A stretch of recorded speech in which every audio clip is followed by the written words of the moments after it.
little project here. And I was just so excited. I'm back to using my my Brother sewing machine, my Brother Innovis VQ3000. I usually use my JUKI, and I just wanted to share. I just love the automatic presser foot lifter.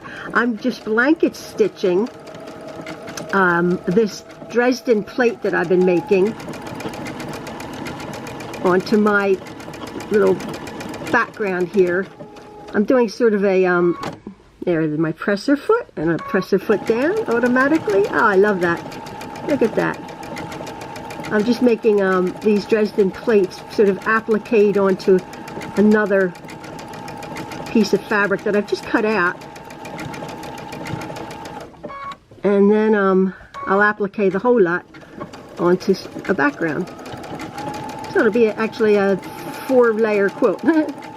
But I just love, if you don't have a automatic presser foot lifter, you can see my fingers, there you go.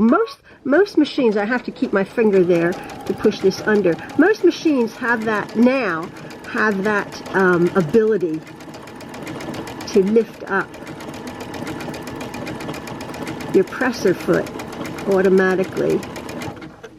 Needle down, presser foot up, and I'm not doing anything. Oh, I just love that feature.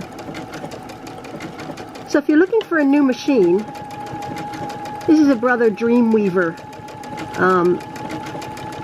machine I've had for years, but I decided to get it out and do this beautiful blanket stitch on there. I like my Brother machines. Anyway, I just thought I'd show you that. If you're looking for a new machine, make sure it has an automatic presser footer lifter upper and a needle down feature. It's so important. You see that? That's so important. All right, see ya.